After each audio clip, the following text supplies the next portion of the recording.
지금부터 내가 해주는 얘기 들어주겠니? 할렐루야. 9월 17일 목요일 새벽입니다. 우리 하나님께 마음을 다해 예배하겠습니다. 하나님의 음성을 1절 찬양하겠습니다. 하나님의 음성을 듣고자 기도하면 귀를 기울이고 나의 기도를 들어주신다 하네. 깊은 웅덩이와 수렁에서 끌어주시고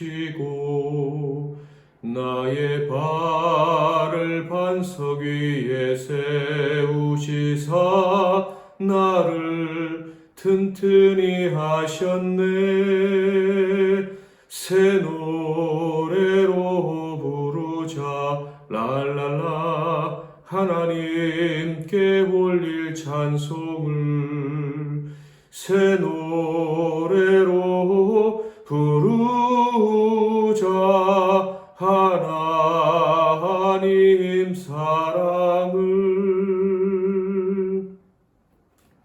아멘. 오늘 하나님께서 주시는 은혜의 말씀은 창세기 46장 1절부터 27절 말씀이 되겠습니다. 창세기 46장 1절에서 27절 말씀 중에서 제가 1절부터 4절까지만 봉독해 드리도록 하겠습니다. 이스라엘이 모든 소유를 이끌고 떠나 브엘세바에 이르러 그의 아버지 이삭의 하나님께 희생제사를 드리니 그 밤에 하나님이 이상 중에 이스라엘에게 나타나 이르시되 야곱아 야곱아 하시는지라. 야곱이 이르되 내가 여기 있나이다 하매 하나님이 이르시되 나는 하나님이라 내 아버지의 하나님이니 애굽으로 내려가기를 두려워하지 말라. 내가 거기서 너로 큰 민족을 이루게 하리라. 내가 너와 함께 애굽으로 내려가겠고 반드시 너를 인도하여 다시 올라올 것이며 요셉이 그의 손으로 내 눈을 감기리라 하셨더라. 아멘. 오늘은 나에게도 친밀하신 하나님, 나에게도 친밀하신 하나님이란 제목으로 하나님 말씀을 상고하겠습니다. 제가 처음 신학을 시작하고 얼마 지나지 않아서 내 안에 많은 질문들이 있었었는데 그 중에 가장 큰 질문 중에 하나는 바로 어떻게 하나님과 친밀한 관계를 맺을 수 있을까 하는 것이었습니다. 그런데 최근 제 자녀들에게 이런 질문들을 계속 받고 또 답해주는 저 자신을 보게 됩니다. 여러분 어떤 신자가 하나님과 친밀한 신자다라고 생각을 하십니까? 기도를 많이 하고 성경을 많이 읽고 잘 가르치고 또 세상에서의 복도 많이 받는, 기도할 때마다 응답을 많이 받는 그런 사람이라고 생각을 하십니까? 모든 일이 잘 풀리는 사람이 하나님과 친밀한 사람일까요? 저의 젊은 시절에도 그랬고 저희 자녀들이 질문한 이유도 비슷하리라 생각을 합니다. 바로 하나님의 인도하심을 받고 싶기 때문이죠. 어린 자녀들은 아직 자신은 어리고 또 미래 내가 어떤 사람이 되어야 할지 잘 모르는 상황에 있습니다. 그래서 이리저리 방황하기도 하고요. 그런데 하나님의 자녀란 분명히 하나님의 영광을 위해 살고 싶어요. 그렇다면 하나님 뜻을 알 수 있고 또 그 뜻에 온전히 순종해야 하는데 실제로 어린 자녀들이, 청년들이 자신을 보면 의지도 약하고 그렇다고 하나님께 그렇게 확실한 비전을 받은 것 같지도 않고 그래서 이제 혼돈을 겪고 어려움을 겪죠. 그렇다고 그래서 하나님에 대해서 아는 것도 별로 없고 그래서 하나님 뜻대로 살지 못할 것 같다. 나는 하나님 뜻대로 살고 싶지만 그런 삶에 성공하지 못할 것 같아 라고 생각하는 경우가 많은 것 같습니다. 그래서 이런 상황들 속에서 우리 자녀들이 하는 생각이 뭐냐면 나는 하나님과 친밀하지 않은 것 같아. 하나님과 친하지 않으니 하나님이 요셉에게 준 꿈 같은 확실한 꿈도 주시지 않고 그리고 하나님과 그 친밀한 느낌도 내가 받을 수 없고 심지어 때는 하나님이 나를 밀어내시는 것 같아 하는 생각도 하는 것 같습니다. 그런데 정말 그들의 생각은 맞을까요? 성경은 이 세상 신자들 중에서 하나님과 친밀한 관계를 맺으며 살아가는 사람들은 어떤 사람들이다라고 얘기를 해주고 있을까요? 아브라함이나 모세 같은 사람은 분명 하나님과 친밀한 관계를 맺고 살았던 사람이라고 할 수 있을 것입니다. 특히 모세에 대해서 하나님 이런 말씀하셨죠. 내가 모세와만 대면해서 이야기한다. 그러니까 다른 사람들보다 모세가 특별히 하나님과 친하다 하는 느낌을 우리가 받습니다. 자, 여기서 질문을 하나 해야죠. 청년들을 포함한 많은 신자들이 자신의 길에 대해서 불안감을 느낄 때 하나님과의 친밀함의 문제를 생각하는 경향이 있습니다. 그러니까 하나님과 친밀하지 못해서 하나님과 관계가 좀 힘들어지고 그래서 하나님이 기뻐하시는 삶을 못 살지도 모른다 이런 생각을 한다는 거예요. 자, 그렇다면 하나님과 친밀했던 아브라함과 모세는 하나님과 친밀했기 때문에 하나님의 인도를 받았던 것일까요? 그렇지 않죠. 하나님의 인도하심이 먼저 있었습니다. 그 과정 속에서 하나님의 인도하심을 받는 과정 속에서 하나님과 친밀한 사람이 되어져 갔죠. 사도 바울은 더더욱 극적이지 않습니까? 그는 하나님과 친밀한 관계를 맺었기 때문에 하나님의 인도하심을 받은 사람이 아니에요. 오히려 하나님을 대적했던 사람입니다. 그는 하나님과 친밀한 관계를 맺을 수 있다는 그 사실조차 몰랐던 사람이에요. 심지어 예수님이 하나님을 아버지라고 불렀을 때 그는 감히 인간이 하나님을 아버지라고 불러? 이렇게 문제 삼던 바리새파 사람들 중에 하나였습니다. 그런데 하나님이 주시는 소명을 받고 하나님과 친밀한 교제를 나누기 위해서 아라비아로 갔었죠. 그리고 그는 그 이후에 강가에서나 어디서나 하나님과 교제하며 기도하며 살기를 기뻐했던 사람이었습니다. 기억나시죠? 그러니까 하나님과의 친밀함은 우리 인간편에서 시작하는 게 아니라는 거예요. 하나님이 먼저 시작한다는 거예요. 친밀한 느낌을 내가 먼저 느끼는 것이 아니라 친밀한이라는 그 감정은 하나님이 먼저 느끼시는 것입니다. 내가 느끼기 전에 하나님이 먼저 나를 친밀하게 생각하실 수 있다라는 것을 꼭 기억하시기를 축복합니다. 생각해보면 당연한 일입니다. 상대방에 대한 도저히 끊을 수 없는 애정과 친밀함은 부모와 자식 중 누가 먼저 느끼는 것입니까? 자식이 먼저 느끼는 경우는 결코 없어요. 부모가 먼저 그 자식에 대한 애정과 친밀함을 느끼는 거죠. 당연히 우리 하나님이 먼저 저와 여러분에게 친밀함을 느끼시는 것입니다. 오늘 본문을 볼까요? 야곱이 드디어 요셉이 기다리는 애굽으로 갑니다. 내가 요셉을 보리라. 애굽의 총리가 된 요셉이 아버지께 부탁을 합니다. 애굽으로 오셔서 우리 만나요. 아들이 애굽의 총리로 세상을 먹여 살리기 바쁘다고 합니다. 그런 상황에서 어떤 부모가 네가 먼저 와야지 내가 먼저 가려?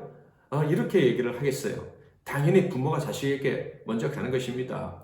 자, 그런데 그렇게 아들 요셉을 만나기 위해 가려 할 때 야곱에게는 한 가지 걸리는 것이 있었습니다.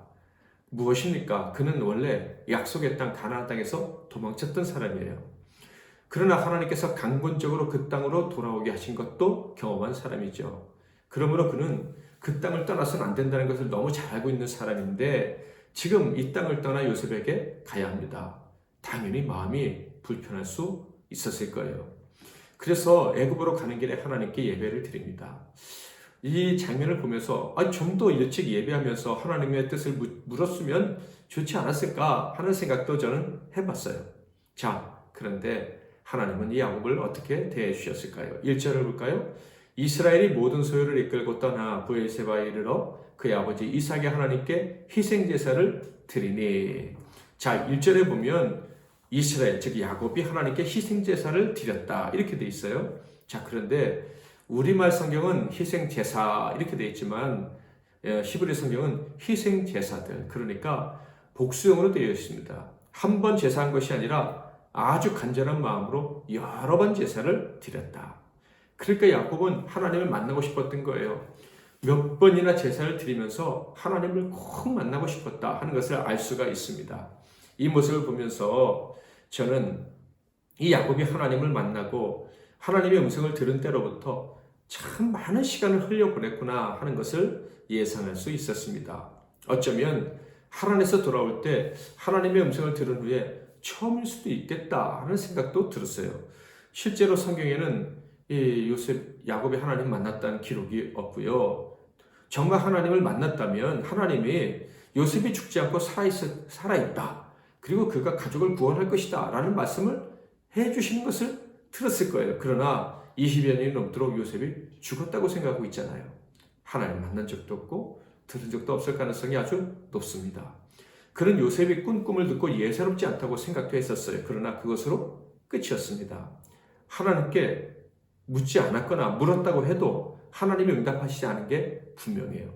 그러니까 하나님을 만나지 못했고 그 음성을 듣지 못했다 하는 거예요. 그러니까 아브라함과 이삭을 잇는 믿음의 조상 이 야곱이 참으로 오랜만에 하나님을 찾았겠구나 하는 것을 알 수가 있어요. 한마디로 말해서 야곱은 하나님과 이렇게 친밀한 시간을 보내지 못했던 것 같습니다. 하나님과 관계가 거의 단절된 채로 너무 많은 시간을 보냈겠구나 하는 것을 알 수가 있어요. 야곱에게 그럼 누가 친밀한 존재였을까? 제 생각에는 요셉, 그리고 요셉이 사라진 다음에는 베냐민뿐이 아니었을까라고 생각을 해봅니다. 하나님이 많이 서운하셨겠죠. 자, 그런데 이런 야곱이 새로운 길을 떠나게 되었을 때 하나님을 찾은 겁니다. 지금 아들을 만나는 것도 너무 중요하고 기쁜 일이지만 이 일로 인해서 나는 가나안을 떠나야 한다. 가나안에 있을 때는 못 느꼈지만은 가나안을 막상 떠난다고 하니까 이건 정말 최악의 결과를 가져올 수도 있는 일이 아닐까. 내가 옛날에 고향을 떠났을 때 얼마나 큰 고통을 받았던가. 그래서 정말 아들은 만나고 싶지만 아들을 만나러 가는 게 맞는지 하나님께 묻고 싶었던 거예요. 그래서 아주 간절하게 그리고 무거운 마음으로 몇 번이나 반복해서 제사를 드리고 또 드렸던 거죠. 자, 그런데 이런 야곱을 하나님은 어떻게 대해주셨습니까? 2절을 볼까요? 그 밤에 하나님이 이상 중에 이스라엘에게 나타나 이르시되 야곱아 야곱아 하시는지라 야곱이 이르되 내가 여기 있나이다 하매 하나님께서 밤에 나타나 만나 주셨답니다. 그런데 여기 보면 하나님이 이상 중에 이스라엘에게 나타나 이렇게 되어 있는데 이것 역시도 원어 성경에는 복수로 되어 있어요. 이상들 중에 나타나셨다 이렇게 되어 있어요. 그러니까 야곱이 여러 번 제사했다 그랬죠. 근데 하나님도 한 번 만나 주신 게 아니라 여러 번 이상을 보여주셨다 하는 것을 알 수가 있어요. 저는 이 대목에서 하나님이 참 친절하시구나. 사랑의 빚을 지지 않으시는구나. 그런 느낌을 받았는데 여러분 어떠십니까? 아들이 떡을 하나 주면 100개를 주고 싶은 게 아버지 마음인데 이게 우리 하나님 마음이 아닌가 하는 생각이 들어요. 야곱은 이런 하나님을 알고 있었을까? 아마 상상하지도 못한 채 살지는 않았었을까 하는 생각마저 듭니다. 자, 그런데 만나주신 하나님 뭐라고 말씀하시죠? 3절 4절 하나님이 이르시되 나는 하나님이라 내 아버지의 하나님이니 애굽으로 내려가기를 두려워하지 말라. 내가 거기서 너로 큰 민족을 이루게 하리라. 내가 너와 함께 애굽으로 내려가겠고 반드시 너를 인도하여 다시 올라올 것이며 요셉이 그의 손으로 내 눈을 감기리라 하셨더라. 첫째로 애굽으로 가는 것이 하나님의 뜻이랍니다. 큰 민족을 이루시려는 아브라함과 이삭에게 약속하셨던 그 뜻을 성취하기 위해서 애굽으로 보내는 것이다 라는 말씀을 하시는 거예요. 그리고 또 다시 한 말씀 더 하시죠. 반드시 애굽에서 가나안으로 돌아오게 될 것이다. 너와 요셉 그리고 너의 자손들은 모두 다 약속하신 땅으로 돌아오게 될 것이다 라는 말씀이에요. 이 말씀은요, 너는 어디에 있으나 너의 가족은 어디에 있으나 가나안 곧 하나님의 집을 향해 시선을 고정하고 살아가는 민족이야. 그러니까 어디에 있으니 어디에서도 걱정하지 마 이런 말씀이죠. 이 말씀 후에는 곧바로 애굽에 내려간 야곱의 자손들 이름 모두를 성경이 기록하고 있어요. 몇 명이죠? 70명. 왜 그들의 이름이 하나도 빠짐없이 다 기록되었을까? 그들 역시도 알지도 못했고 느끼지도 못했던 하나님의 손길에 의해 인도함 받은 사람이라는 것을 강조하기 위함이 아닐까. 저와 여러분이 이 70명 중에 아는 사람은 한 15명 정도나 될까 모르겠습니다. 많아야 귀에 익은 사람이 20명 정도죠. 그런데 그들 모두는 나머지 50명까지 포함해서 이 야곱의 가족은 다 하나님께 너무나도 귀한 존재여 주님의 몸이요 교회다라는 말씀이에요. 하나님의 뜻대로 구원받고 인도받는 하나님이 친밀하게 대해주시는 복된 사람들이었다 하는 말씀이에요. 저는 이 장면을 묵상하면서 아주 자연스럽게 우리 교회 성도들 한 분 한 분이 생각이 났습니다. 이 성도들 모두는 하나님께서 가까이 하시고 복을 주시고 성실하고 친밀하시게 인도해 주시는 복된 사람들이다 하는 거예요. 비록 자신은 잘 알지 모를 수 있죠. 못할 수 있죠. 내가 하나님과 친밀하지도 않은데 하나님이 날 그렇게 친밀하게 대하실까? 이렇게 의심하는 분도 분명히 있을 거예요. 자, 그러나 하나님은 우리의 생각과 다르게 저 여러분을 아주 친밀하게 대하고 계십니다. 그 사실을 믿으시기를 축복합니다. 자, 여러분은 하나님과 얼마나 친밀한 관계를 맺고 살아가고 있다고 생각을 하십니까? 그 친밀함이란 기도의 시간, 말씀 묵상의 시간, 전도와 헌신의 시간과 비례하기도 합니다. 그런 부분도 있어요. 그러나 정말 하나님과 친밀하게 살기 위해서는 더 중요한 요소가 있답니다. 첫째로 그것은 하나님이 우리를 가까이 하셔야 된다는 거예요. 이것은 하나님 편에 사시는 일이죠. 하나님이 여러분을 가까이 해주시기를 주님의 이름으로 축복합니다. 그렇다면 하나님과의 친밀함을 위해서 우리가 해야 될 일은 또 없을까요? 있지요. 그것은 바로 우리의 믿음입니다. 야곱처럼 하나님이 언제나 나를 만나 주실 것이라는 믿음이죠. 내가 비록 하나님을 좀 멀리 했어도 찾으면 반드시 만나 주실 것이라는 믿음입니다. 그 믿음을 가지고 포기하지 않고 하나님의 이름을 부르는 거예요. 그러면 그가 하나님의 인도하심을 받습니다. 어떤 인도하심이요? 친밀하게 대하시면서 완전하게 인도하시는 그 하나님의 인도하심을 깨닫고 경험하게 된다. 이런 얘기예요. 사랑하는 성도 여러분, 저와 여러분에게는 그 삶이 선물로 주어졌어요. 하나님과 친밀하게 교제하며 살 수 있는 삶이 주어졌다. 이런 얘기예요. 하나님은 결코 우리로부터 멀리 떨어져 있지 않으시거나 우리를 멀리 밀어내지도 않으십니다. 우리가 천국을 바라보고 살아가는 사람, 주님을 의지하고 살아가기로 결정한 사람이라면 그 사실이 분명하다면 우리는 언제나 친밀하신 하나님을 믿을 수 있고 그리고 경험할 수 있고 자랑하며 살아갈 수가 있는 것입니다. 하나님의 음성을 2절 찬양하겠습니다. 주를 의지하고 교만하지 않으면 거짓에 치우치지 아니하면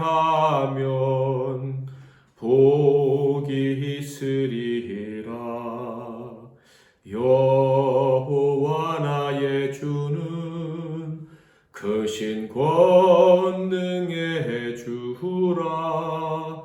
그의 크신 권능으로 우리들을 사랑하여 주시네. 새 노래로 부르자 랄랄라. 하나님께 올릴 찬송을 새 노래로 부르자. 하나님 사랑을. 기도 제목을 드리겠습니다. 첫째로 드릴 기도 제목은요, 하나님께서 나의 아버지가 되어주시되 친밀하게 동행하시는 아버지가 되어주시니 감사합니다. 이 사실을 잊지 않겠습니다. 언제나 동행해 주시고 만나 주시고 말씀해 주시되 친밀하게 행해 주실 줄 믿습니다. 라고 기도하겠습니다. 둘째로, 지금 이 나라와 민족을 위해서 기도하실 때 특별히 코로나 사태를 통해서 하나님의 구원의 놀라운 계획이 밝히 보여지게 해달라고 기도하겠습니다. 마지막으로 오늘 하루의 삶을 위해서 하나님이 얼마나 나를 친밀하게 대해주시는가 경험하며 살게 해달라고 사랑하는 이들과 동력자들, 사역자들, MBC 나는 교회와 이 땅의 교회들을 위해서 기도하겠습니다. 제가 잠깐 기도하고 여러분 각자 기도하시고 오늘 하루를 시작하시길 바랍니다. 살아계신 하나님 아버지가 이 부족한 죄인하고도 친밀한 관계를 맺기 원하신다는 사실을 오늘 깨닫게 해주시니 감사합니다. 우리가 하나님께로부터 멀리 떠나서 저 음부에 내 자리를 핀 것 같다, 혹은 바다 끝까지 도망간 것 같다라고 느껴질 때에도 하나님은 나를 가까이 하심을 믿고 의심하지 않고 살아가기를 원합니다. 나를 친밀하게 대주신 하나님을 늘 가까이 하면서 그 하나님의 음성을 들으면서 내가 하나님의 인도하심을 받고 있구나 확신하면서 살아가는 복된 삶, 우리 모두의 삶 되게 하옵소서. 예수 그리스도의 이름으로 기도하옵나이다. 아멘.